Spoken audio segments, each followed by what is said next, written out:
Buenas noches y bienvenidos a Signo Pesos, la economía al alcance de su pantalla. Estos son los temas claves de hoy. Las preocupaciones de los exportadores. Los empresarios dedicados al comercio exterior se reúnen desde hoy en Barranquilla en su congreso anual. Javier Díaz, presidente de Analdex, explicó los temas que generan trabas para esta actividad y lanzó fuertes críticas al gobierno.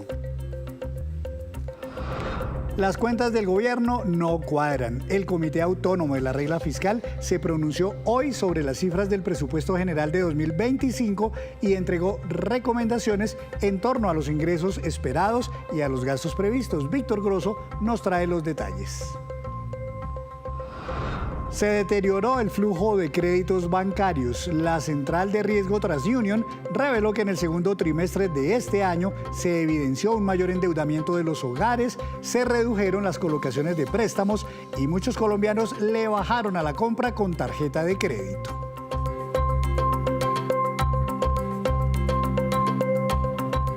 Y comenzamos esta emisión de Signo Pesos hablando del Congreso de Analdex, el gremio de los exportadores que está en plena marcha en la ciudad de Barranquilla. Allí en la sesión de hoy se analizaron los temas que son de preocupación para estos empresarios del comercio exterior y surgieron también críticas al gobierno. Daliana Garzón, enviada especial al Congreso Anual de Analdex, habló sobre estos temas con el vocero gremial Javier Díaz Molina. Henry, usuarios de Signo Pesos, los saludo desde Barranquilla en el Congreso Nacional de Exportadores. A esta hora me acompaña el presidente de Analdex, el doctor Javier Díaz, para hablar de esos temas de coyuntura, sobre todo del gremio.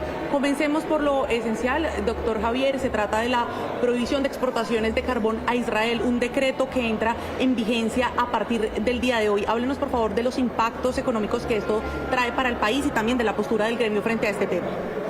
Yo empezaría por señalar que este decreto termina perjudicando a Colombia fundamentalmente, porque muy seguramente Israel va a poder conseguir proveedores de carbón en otras regiones del mundo y Colombia se va a quedar sin las divisas provenientes de estas exportaciones. Fácilmente pueden ser 350, 400 millones de dólares que se van a perder por esas exportaciones de carbón a Israel. Hay que señalar que el decreto contempla las situaciones jurídicas consolidadas, es decir, los contratos hoy vigentes se respetan. Eso evita muy seguramente que el daño sea mayor. Presidente, hablaba usted también de esa posición del país, del gobierno nacional frente a esta situación con Israel, pero también usted decía la de la indiferencia y la incertidumbre que genera al no aplicar estas posturas con otras naciones que también están en conflicto como Rusia, Ucrania, el caso de Venezuela, el caso de Cuba. Sí, pues uno no encuentra la coherencia en la adopción de estas medidas porque Colombia argumenta que la prohibición de exportaciones de carbón a Israel se basa en que Israel está cometiendo un genocidio, está matando mujeres, niños, pero uno se pregunta, ¿y Rusia en su invasión a Ucrania no está haciendo lo mismo? ¿Por qué Colombia en su momento no adoptó una posición similar? La represión en Venezuela para los opositores y quienes se oponen al fraude electoral de Maduro no están siendo también castigados. ¿Por qué no adoptamos una posición similar frente a Venezuela? O Nicaragua o Cuba, que no respetan los derechos humanos. Entonces no encuentro una coherencia entre esta decisión política del gobierno colombiano frente a lo que ocurre en otras naciones. Presidente, hablemos ahora del tema de reactivación económica. Usted mencionaba un tema muy importante, es el pacto por los exportadores, adicionalmente, reforma tributaria.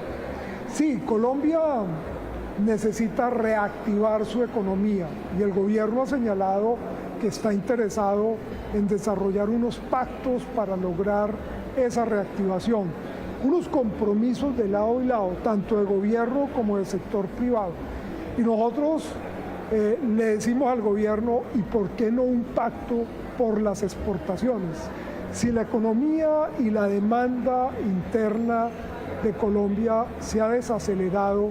¿Por qué no buscamos que la reactivación venga por cuenta de vender nuestros productos, nuestros servicios en los mercados internacionales? Eso jalonaría el crecimiento de la economía. Entonces estamos proponiendo pensar en un pacto por las exportaciones para reactivar la economía, que pasa también por bajar la inflación, por bajar las tasas de interés, por mandar mensajes mucho más certeros, por trabajar por la seguridad jurídica y la seguridad física.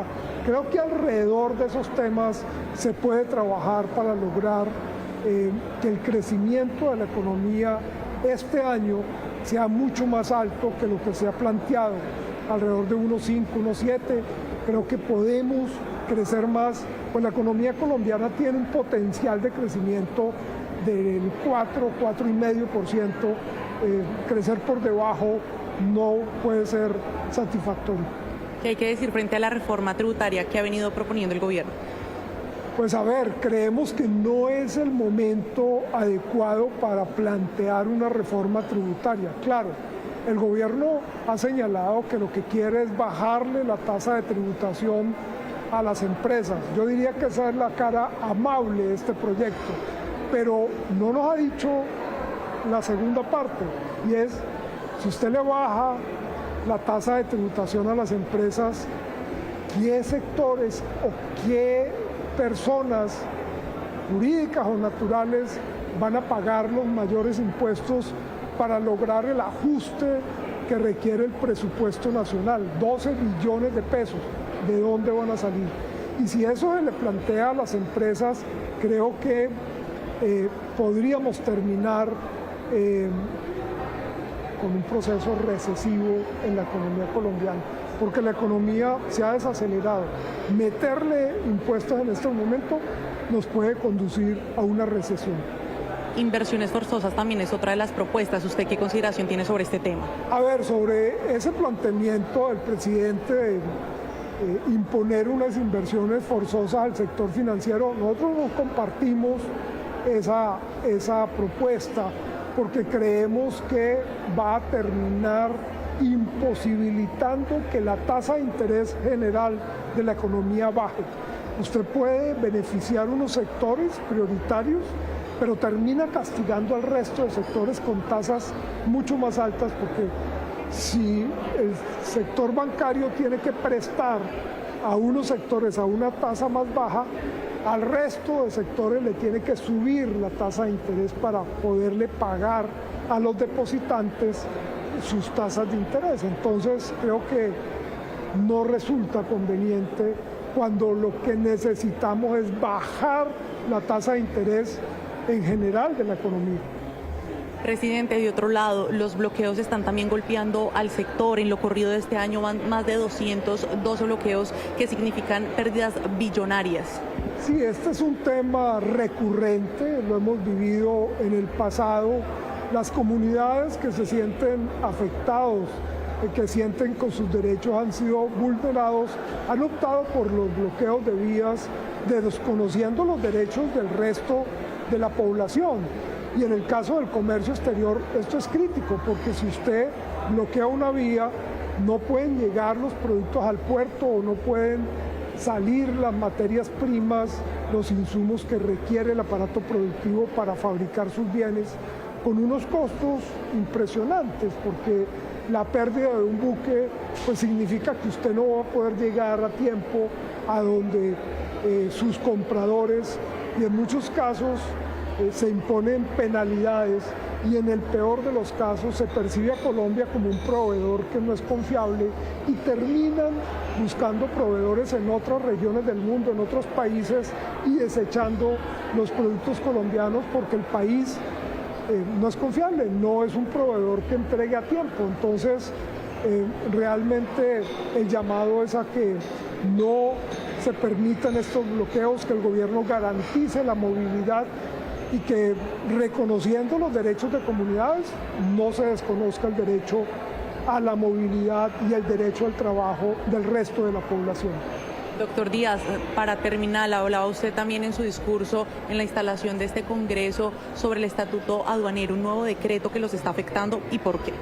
Sí, nosotros no comprendemos el afán del gobierno de expedir este decreto 659 que se salió en mayo pasado, cuando no estamos preparados para que ese decreto entre en operación. El nuevo director de la DIAN ha señalado que solamente después de julio del año entrante, se podría pensar en poner en vigencia este decreto. Creo que esa decisión del gobierno de expedir este nuevo estatuto aduanero lo que ha generado es incertidumbre, confusión, y no estamos listos para echarlo a andar.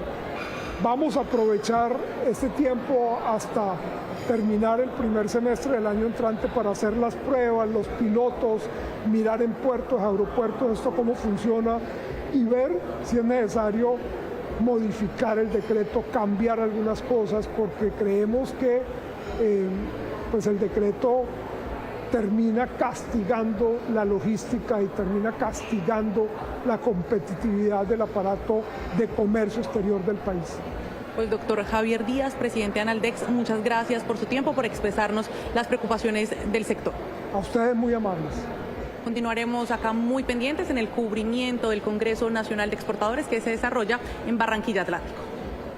Gracias a Daliana por su reporte desde Barranquilla. Hacemos así una breve pausa, pero cuando regresemos espere cuáles ciudades del mundo ofrecen las mejores condiciones y el ambiente más adecuado para los estudiantes. Ya nos vemos.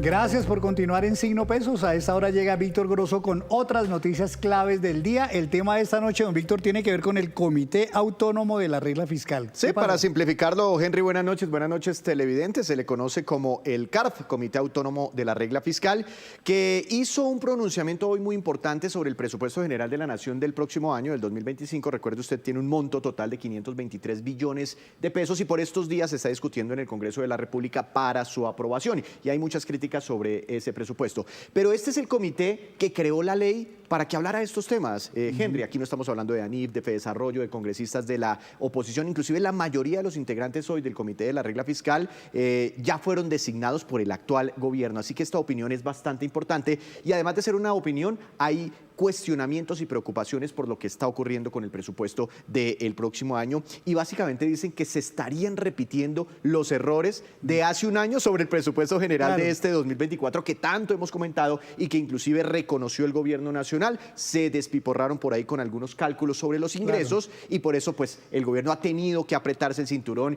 y ha anunciado billonarios recortes en el presupuesto que usted tanto nos ha explicado en las emisiones de Noticias Caracol. Entonces dice que para el 2025, dice CARF, el CARF, el gobierno está contando con ingresos digamos, adicionales a los que tenía contemplados en el marco fiscal de mediano plazo por un poquito más de 31 billones de pesos. O sea, es como cuentas alegres, más o menos, está esperando más pues plata. Ellos no usan esa frase, pero uno lee todo el documento y dice, básicamente uno puede inferir que el comité está diciendo, oiga, el gobierno está haciendo cuentas alegres con la plata que recibiría el próximo año. Y mire lo que dice CARF, que de esos 31,1 billones de pesos, pues 12 billones se suplirían con la ley de financiamiento que usted también nos ha explicado muchísimo acá, la reforma tributaria, pero que hay otros 14,6 billones de pesos que vendrían por una gestión adecuada de la DIAN para recaudar más impuestos, ¿sí? Y pues vendrían otros recursos de capital por 4,5 billones de pesos. Hace hincapié el comité sobre esta cifra de la DIAN.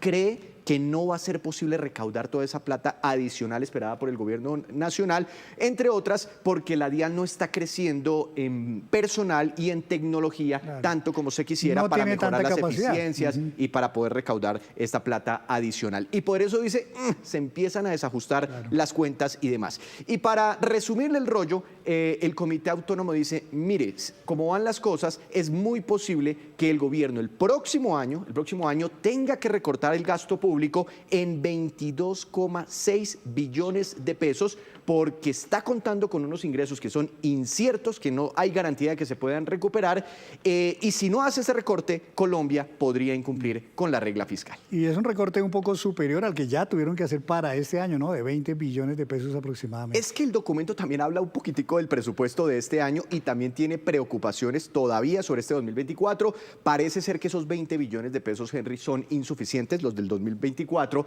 para cumplir con la regla fiscal. El gobierno tendría que hacer esfuerzos adicionales. Ahí está plasmado en el documento, y están estas nuevas advertencias sobre el presupuesto del 2025. Nada que le cuadran las cuentas al gobierno. Don Víctor, muchas gracias. Y vamos a hablar entonces de otro tema también muy importante, y es que en el segundo trimestre de este año no hubo buenas noticias, por lo menos no todas positivas, para la actividad crediticia y bancaria en Colombia. Un informe de la Central de Riesgo TransUnion revela, don Víctor, que cayeron las compras con tarjetas de crédito, que los desembolsos de préstamos también bajaron y subió el endeudamiento de la gente. Virginia Olivella, directora de Investigaciones Económicas de TransUnion, nos cuenta los detalles.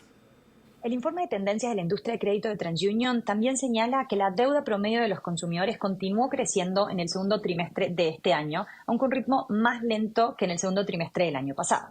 En línea con este aumento en la deuda promedio, el indicador de carga financiera a nivel de consumidor, que mide el porcentaje del ingreso estimado que los consumidores deben destinar al pago mensual de sus obligaciones, se mantuvo alto y preocupante.